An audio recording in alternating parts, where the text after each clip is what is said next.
नमस्कार मंडळी, मी पंढरनाथ ठोंबरे आपलं स्वागत करतो. आपलं चॅनल नक्की सबस्क्राईब करा, शेअर करा, लाईक करा आणि आपली प्रतिक्रियाही नक्की करा.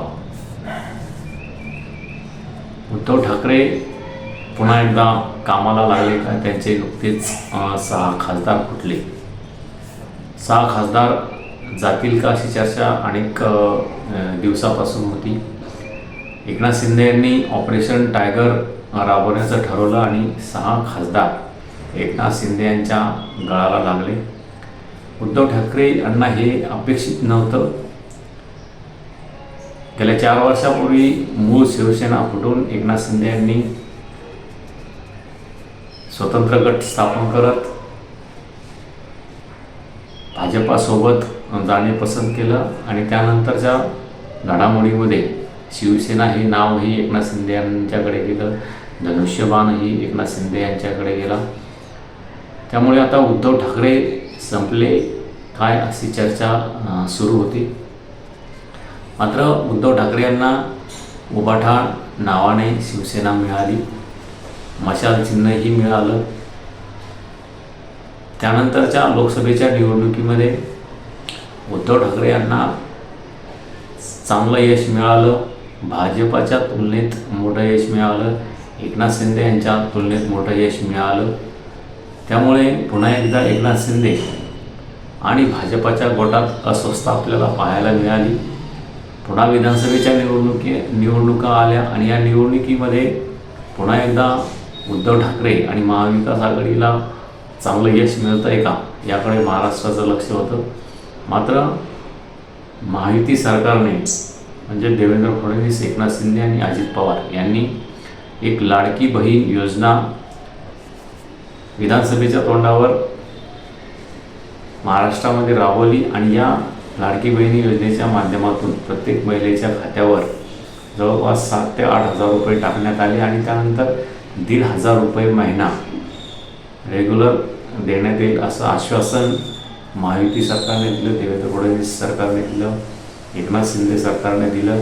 आणि त्यामुळे विधानसभेच्या निवडणुकीत महायुतीला असा फायदा झाला की पुन्हा महायुतीच राज्यामध्ये सत्तेत आली आणि उद्धव ठाकरे आणि महाविकास आघाडीला विरोधी पक्षामध्ये बसावं लागलं.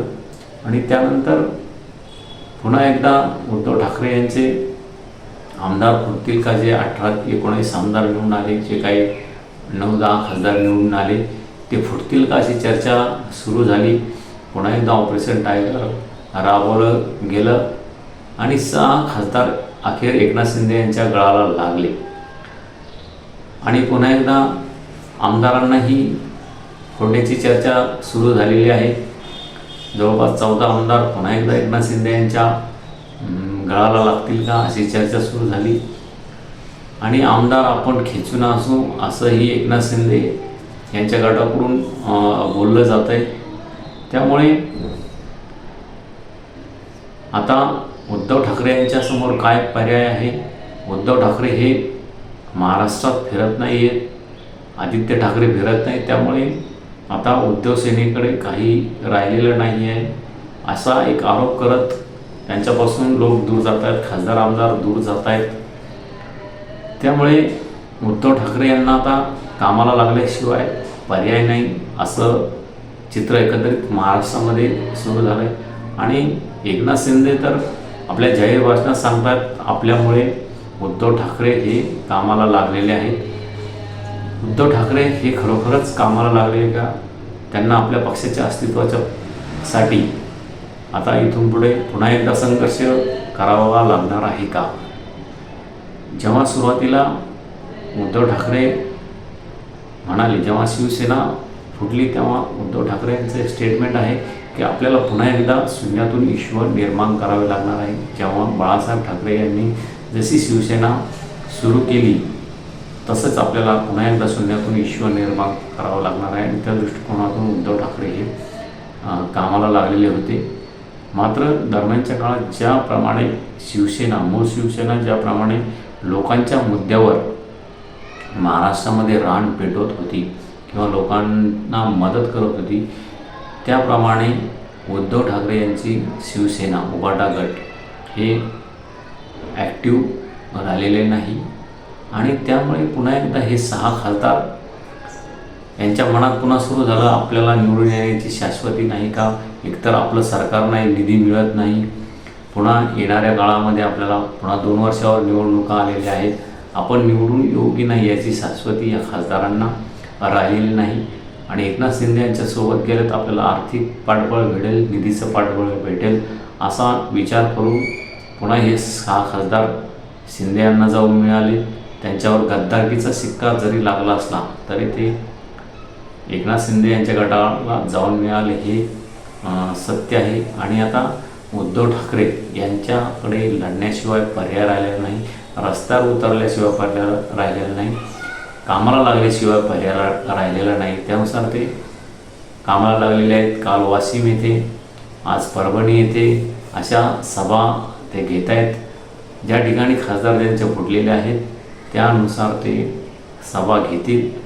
तेथे त्यांनी विधानसभेचे उमेदवारही जाहीर करण्यास सुरू केलेले आहे. ज्या चुका त्यांच्या गेल्यावेळी झालेल्या आहेत त्या भरून काढण्यासाठी ते कामाला लागलेले आहेत, त्या चुका दुरुस्त करण्यासाठी कामाला लागलेले आहेत. मात्र ज्याप्रमाणे या अगोदर शिवसेनेला मोठी साथ मिळाली ती साथ मिळेल का, आणि बाळासाहेब ठाकरे यांनी जो एखादा दगड जरी उभा केला तरी तो विधानसभेला लोकसभेला निवडून येत होता, अशी परिस्थिती आपल्याला येणाऱ्या 2029च्या निवडणुकीमध्ये दिसेल का?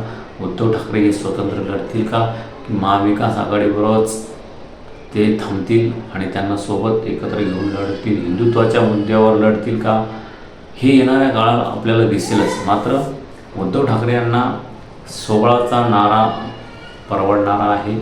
हिंदुत्वाच्या मुद्द्यावर जे तर लढले तर त्याचा फटका भाजपाला बसून उद्धव ठाकरे यांना चांगले दिवस येऊ शकतात. मात्र ते जर काँग्रेससोबत शरद पवार यांच्यासोबत राहिले तर त्यांच्यावर हिंदू विरोधी आणि बाळासाहेब ठाकरे यांच्या विचाराला तिलांजली दिला असा आरोप करत पुन्हा एकदा भाजप आणि शिंदे सेना हे हिंदूंचं वोटिंग एकत्र करण्यात यशस्वी होऊ शकतात आणि उद्धव ठाकरे यांना पुन्हा एकदा सत्तेपासून दूर राहावं लागू शकतं, अशीही परिस्थिती निर्माण होऊ शकते. त्यामुळे उद्धव ठाकरे यांना पुन्हा एकदा हिंदुत्वाचा मुद्दा घेऊन चालावा लागणार आहे आणि भाजपाला जर टक्कर द्यायची असेल तर त्यांना हिंदुत्वाच्या मुद्द्याशिवाय पर्याय राहणार नाही.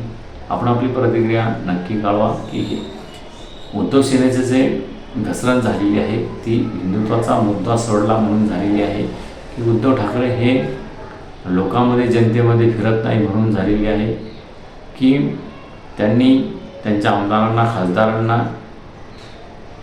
सापत्न वागणूक दिलेली आहे. मग ती तरी त्यांनी सुरू ठेवली, हुकुमशाही आपल्या पक्षामध्ये सुरू ठेवलेली आहे. त्यामुळे त्यांची वाताहत झालेली आहे की पुन्हा एकदा उद्धव ठाकरे हिंदुत्वाचा मुद्दा पकडून आणि ते ज्या जोशामध्ये आता कामाला लागलेले आहेत त्यानुसार पुन्हा एकदा शिवसेना उभारी घेईल का?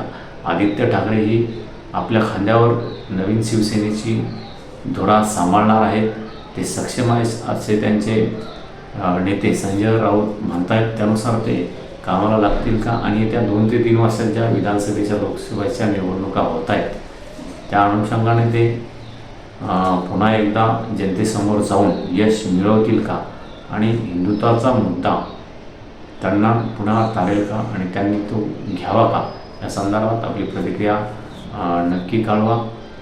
की पुन्हा उद्धव ठाकरे यांना संपवण्यात भाजपाला यश येईल की उद्धव ठाकरे पुन्हा उभारी घेतील, या संदर्भात आपली प्रतिक्रिया नक्की कळवा. धन्यवाद. थांबतो.